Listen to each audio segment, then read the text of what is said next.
Good evening, ladies and gentlemen. Welcome to this evening's production of The Logues, in benefit to Open Arms Parental Services and Westside Baby. At this time, we ask that you turn off your cell phones. Mind you, there's no flash photography. And please don't make Mama angry. Sit up straight and enjoy the show.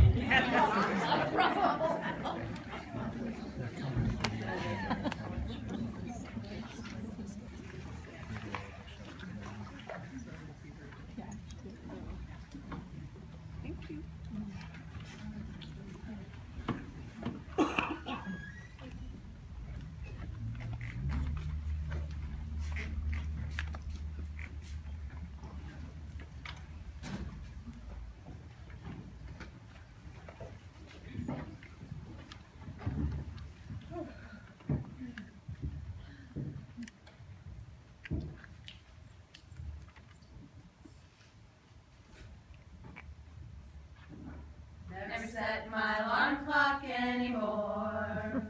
I wake up before the dawn. I get up early, and I'm not proud of how I dress. It's 3 a.m. and the baby's screaming, and every minute's like diapers. Thomas splashing in the bathtub, juice-stained snack bag screaming in the minivan. They don't care. Can't remember the last time we dreamed, and everybody's like swaddles, white noise, sleeping with a baby. Rockin', let them cry it out now, but we don't care. We haven't slept in a couple of years, and we'll never be rested. Now that we have kids, that kind of luck's just ain't for us. We gotta find a different kind of buzz. I drink my coffee. You can call me sleepy. Baby, I'll sleep. Let me live that fantasy. Our friends say they have cracked the code. They sleep until 8 a.m. and go to parties. And everyone who knows us knows that we're losing it. And we look like zombies. And every minute's like diapers. Thomas splashing in the bathtub, juice-stained snack bag screaming in the minivan. They don't care.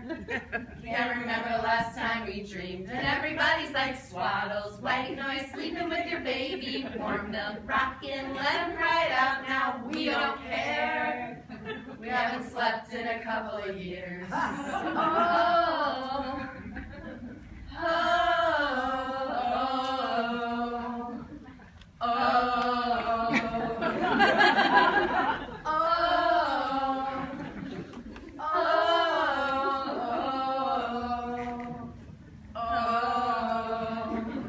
And we'll never be rested. Now that we have kids, that kind of luck's just ain't for us. We gotta find a different kind of buzz. We drink our coffee. You can call me sleepy. Baby, I'll sleep. Let me live that fantasy.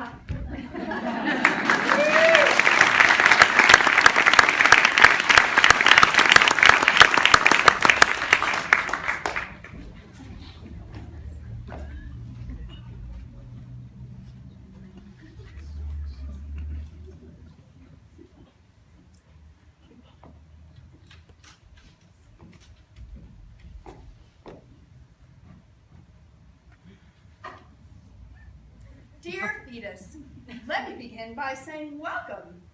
I trust that you're finding everything you need, and I hope that you're getting good and cozy. Well, because I would be devastated if you found the accommodations unsuitable and decided to break your 9-month lease. I'm in this for the long haul, and I'm assuming you are too. Having said that, I would like to get a few things off my chest. I've whined and complained to your dad, your grandmother, and even that nice lady at McDonald's who knows deep down that I'm really not one of those people who thinks of a vanilla milkshake as lunch. So I figured, why not tell you, the very source of all the trouble, exactly how you're already impacting my life. First, I am nauseous all day long. No matter what I eat or don't eat, my life now perpetually resembles those morning after freshman in college nights of drinking Mountain Dew vodka smashes in my dorm room till 3 a.m. I know you can't possibly appreciate how wrong it is to mix copious amounts of alcohol and sugar, but trust me, it's just not worth it. You're also stealing all the energy I once had for Pinterest projects and cooking paleo. Instead of doing CrossFit, I lay on the couch reading books like The History of Birth, which should make both of us glad we're not living any time before 1980. Thanks to your nutritional needs, my own digestion has slowed to a dull crawl reminiscent of rush hour traffic in LA, leaving you to blame for my alarmingly robust gas. Which would be so bad, honey, if I didn't already share the bed with Patty, who really knows how to smell up the sheets. Since you'll be sharing our room soon enough, you'll get payback on that one.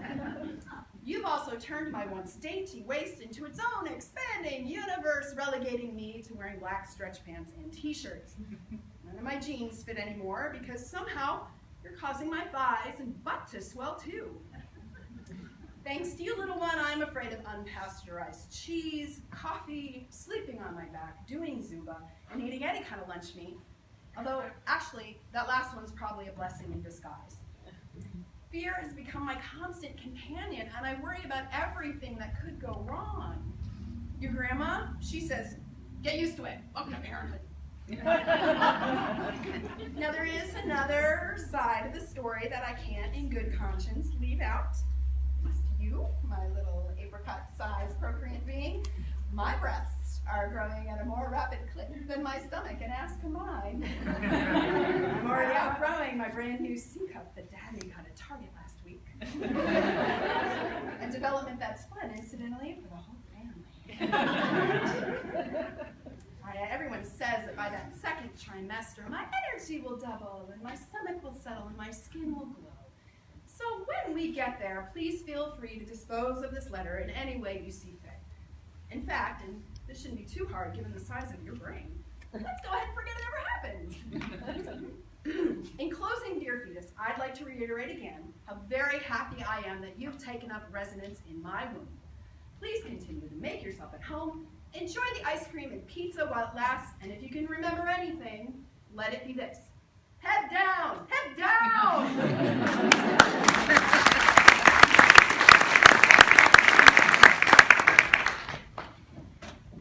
I was watching a documentary a while ago. Followed a troop of monkeys where the dominant female would try to steal the babies of her less dominant counterparts. It was like her primal instincts were just too much to resist, and she'd think to herself, I want that baby. I'm taking it. The other mother would either be strong enough to steal her baby back, or she'd just have to give in and let the alpha female keep her baby. This is the exact same crap that happens when you have a baby. There's always someone dying, just aching to lend their advice because they have that primal need to take care of every baby they lay their eyes on. This is why I find some women are either really helpful or really annoying when you have a baby. They have that primal need to help, not you, the baby. They want to take that baby and climb high into a tree to make sure that baby isn't subjected to whatever thing they don't subscribe to, like a pacifier, co-sleeping, crying it out. If you're like me, you just die a little inside, like I did in the grocery store, and I heard a newborn crying. I wanted to crash through the cereal aisle. But I don't want to be arrested and or have a bunch of babies in a tree, so I keep it to myself. But you can sometimes see it seep out of people, because they ask your baby things instead of you. Like, are you hungry? You're so tired, my sweet girl. Or, why doesn't your mommy put socks on you? That's so cool. When they do this, they are just trying to help. It's instinct kicking in, and they feel the need they don't advise is safe. So I have a new theory. All you have to do is gently but firmly grab their arm and whisper, "I know what you're trying to do. You're trying to steal my monkey baby." Don't bother though, because let me tell you something. I am the alpha female here, so you need to go back to smelling your ass. Granted, it's a little heavy-handed, but I am convinced it will work.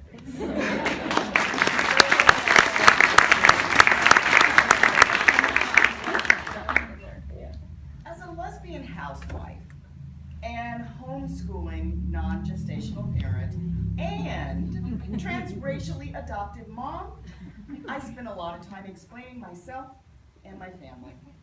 While we may not all be in quite the same shoes, we can at least nod in familiarity at one another's stories. So here's one of mine. My partner was pregnant with twins a few years ago. That is, we were expecting twins. And it's fascinating how people treat you when you're expecting twins. They ask if they can have one. Then they say, "Are you okay with twins?" Then they say, "Oh, I'm so thankful twins did not happen to me." And then they tell you how hard it's going to be. I was so excited to go to the Expecting Multiples class. There were 3 other couples there, all straight.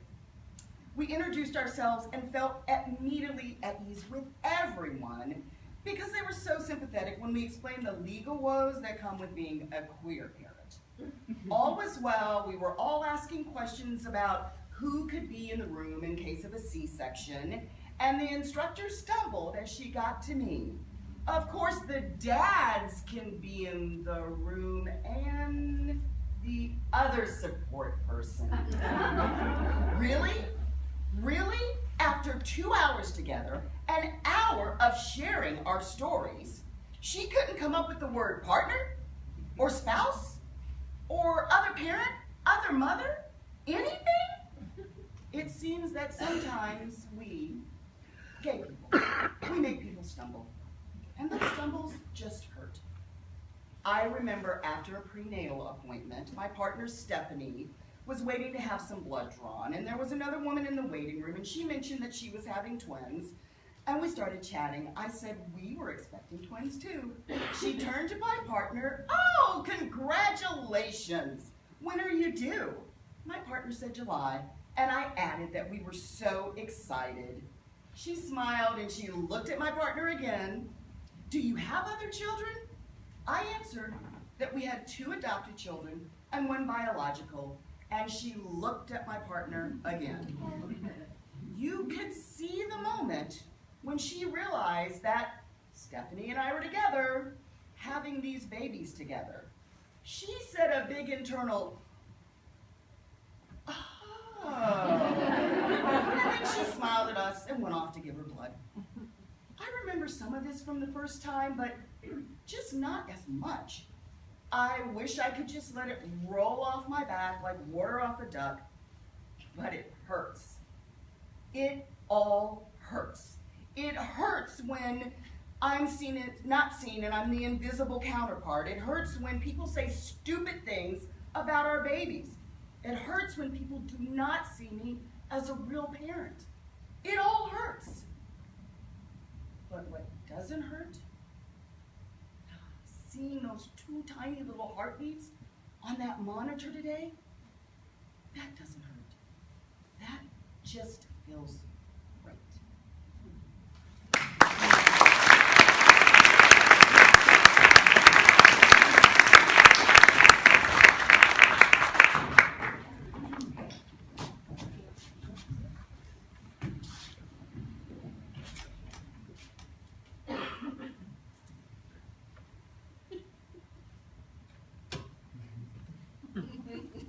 I lie to my mother-in-law, so it seems like I spend more time with my kids than I actually do. Before my husband gets home, I spray Lysol by the front door.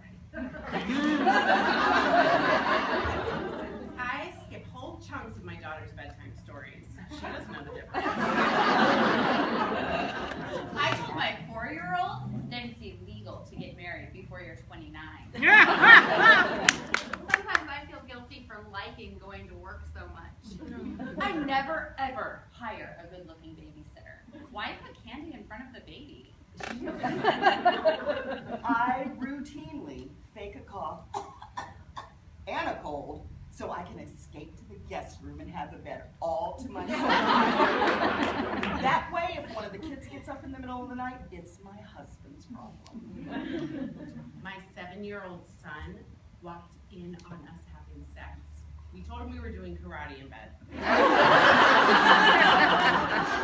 I signed my son up for karate because the instructor was hot. I fear being alone with all 3 of my kids for an extended period of time, like an hour or more. I get annoyed with the kids for picking their noses, but I do it too. I pass gas and I blame it on kids. Sometimes I stay at work an hour longer at the end of the day so that I miss the bedtime routine. I threw out a pair of my daughter's favorite shoes and told her I couldn't find them. I had to lock myself in the car to make a conference call while my kids were screaming and banging on the window. My daughter busted me using my iPhone while she was doing her school. I lied and told my son's preschool that he was potty trained. I act surprised when he has an accident every day. I used my toddler's potty chair on the side of the road when I was stuck in traffic.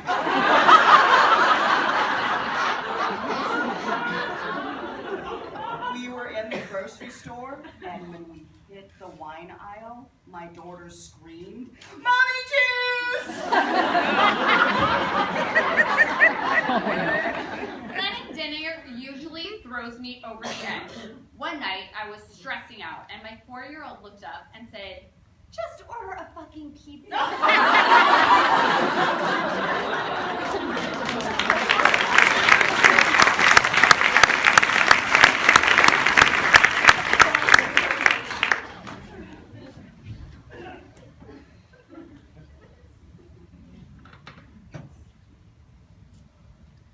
When Aiden was almost 3, a preschool teacher helped us make a picture schedule so that Aiden could know what was coming next and also be able to communicate what he wanted, and it worked pretty well. Aiden had 3 favorite pictures that he showed us the most. One showed a bowl of mac and cheese, another a banana, and the third a train.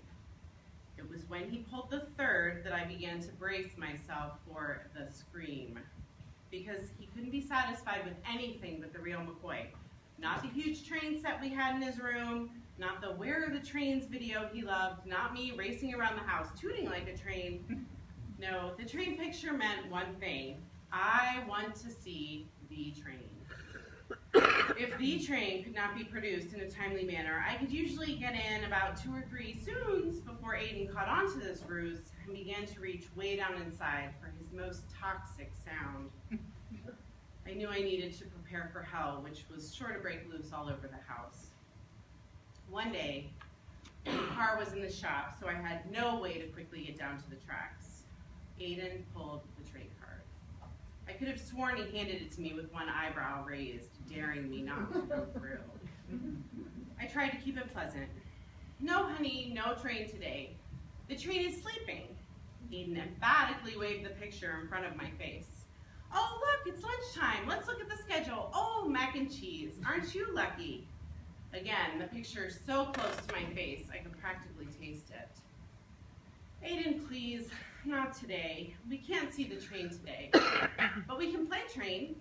I ran to his room to drag out as many boxcars as I could, and I turned to see Aiden standing in the doorway, arms down at his sides, little fists clenched, lip quivering. I could hear the storm even before it blew in. It was moments like these when I felt so deeply the tempest that raged inside him that it almost became part of me as well. Or perhaps it was a part of me, because as I watched my son, frustrated, unable to communicate beyond the picture in his hand, so confused by the emotions that were chugging through him like a steam engine going full speed, that I realized that none of this was his fault. He didn't understand waiting. He didn't even understand hugging most of the time. He didn't understand autism, and neither did I. But I did understand the rawness of what he felt. And when I did, my sorrow for his lack of regulation and control was so scary for him, and that was piercing as the scream that I knew was rising from Aiden's belly. And so, wanting to save my son from that wretched monster, I sprang to my feet, pulled him to my chest, and thought fast. Okay, baby, let's go see the train. I tied Aiden into a backpack so quickly that I shocked the scream right out of him. Within minutes, we had started the 5-mile trek to the nearest set of tracks. When we arrived, nearly 2 hours later, he was dripping with sweat, but surprisingly, Aiden hadn't complained the entire way, as if he knew that this sacrifice was for him, and as if he wished to give me something in return, this small thing. We sat on the bridge above the tracks, eating bananas and cold mac and cheese for nearly another 2 hours before the first train rolled beneath us. An engine followed by 47 cars. I could tell, even though he couldn't say the words yet, that he was counting. 47, I said. And I knew I was right because his smile got bigger. When I gave the wrong number, Aiden would pat my leg and shake his head. I knew that inside that silence, my son was brilliant. As I watched Aiden, I knew that I would walk 1,000 miles for this. To see that smile, that happiness, which was the absolute opposite of the scream, fill his entire body. He hummed with happiness. Aiden looked at me beaming. He turned back to the track as the caboose filed under the bridge. Train, he said. His first real word. I looked at my son, tears streaming down my face, and I understood that what happened before was for this. Every time was for this. Every scream, a wanting to say his first word to me. Aiden wiped a tear from my face and looked at it on his finger, curious. Train, he asked. A beautiful train, Aiden.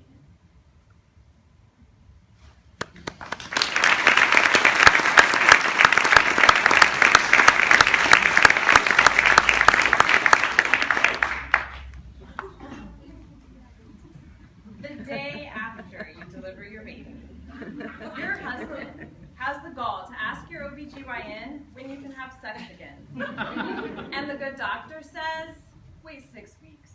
Not noticing that you are behind your husband making rabbit ears, hoping she'll extend the first time post-baby sex window by about 18 years. See, you aren't feeling even remotely sexual. It's been months since you and your maid have had any of that kind of intimacy. Save the occasional pity blowjob so we stick around for the birth. 6 weeks to the day arrives. But actual penetration at that point seems positively ludicrous. So you opt for some saucy foreplay. More specifically, your husband opts for giving you the lady business down under, while your newborn daughter sleeps soundly in the bassinet beside you. Even though you have observed new parenting sex rule number 1, cover up your face with a pillow to drown out the sound of any possible pleasure, your child wakes up mid, and your husband, who is closer, picks her up. Without thinking, he kisses your crying child's adorable face, thus accidentally planting some of you onto her tiny baby acne-ridden cheeks. This prompts an immediate discussion of nurture versus nature and whether or not you have just engaged in a form of incest by letting your baby see your nakedness and putting her face with, surely it could be construed as child abuse to do it with your infant in the same room, right? Well, the first thing you do is move the baby into her own bed in her own room at the far end of the house. It's awkward enough trying to get back in the game without a petite voyeur loitering nearby. Which is crazy, because back in the good old days, last year, you would have leapt at the opportunity for some rebellious, down and dirty misbehaving.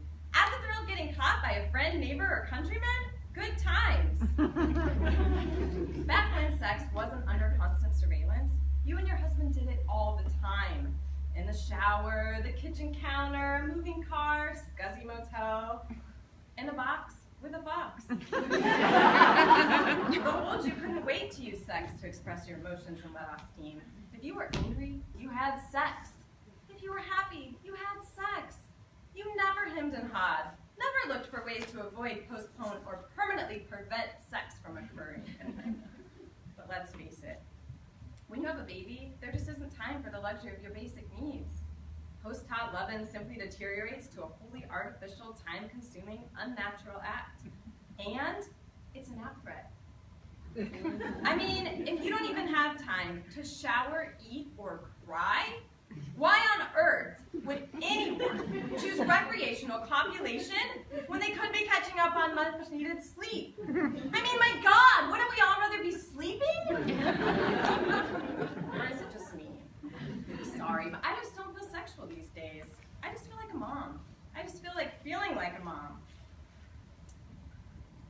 Besides being dangerously sleep deprived, another obvious reason sex turns ick after having a baby is that my body is now unrecognizably gelatinous. And fluffy. I am, of course, referring to the flap of skin that now hangs above my vagina, the second tummy below my navel, my fat upper pussy. Here's the deal. If I can't get into my pants, why would I want someone else trying to get into them? Plus, the adorable creature we made with our bodies wants to swing from my tits and limbs morning, noon, and night, which is claustrophobic enough without having someone else trying to plug up my holes with this cramped loneliness, unmatched desire, the sheer weight and heaviness of his need. These days, our kid is the sun we orbit around, and it's rare that I actually think about sex, let alone mentally unwind enough to let myself go. Unfortunately, he still prefers the same old regular sexy stuff that used to do the trick. Little does he know, if he wants a nice half-hearted hand job, he should rub my feet instead of my clit. Because I've been on those bad boys all day long, trying to do the baby jiggle dance to get our motion junkie of the child soundly off to slumber. It's funny. Common lore is that men have a problem being physical after their wives become moms because of the whole Madonna whore complex thing. But I really think women have a harder time adjusting to interlocking body parts because it's her body that's been traumatized and nothing really changes in the man's physical world. Presto! They get a new miniature roommate, and emotionally the only thing men have to adjust to is no longer being the baby of the house themselves. Meanwhile, we get the burden of an uncharted, solo, often invisible journey back to ourselves, with a very public outer journey back to the gym, as well as a baby to care for. I am told this non-sexual phase is perfectly normal and will naturally pass. Somewhere around the time I get my stomach back, my hormones regulate, and my kid legitimately sleeps through the night. In the meantime, I could take the advice that all the therapists, self-help books, and other moms before me suggest. Dim the lights, drink some alcohol, and celebrate that I have morphed into a spider-veiny, love-handle laden, stretch-mark-ridden creature that my husband still wants to get down with.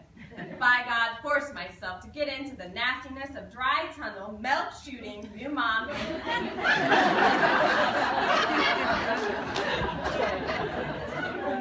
Or I could be true to myself. I could wait out this weird period, trust my instincts, and be honest with myself and my husband.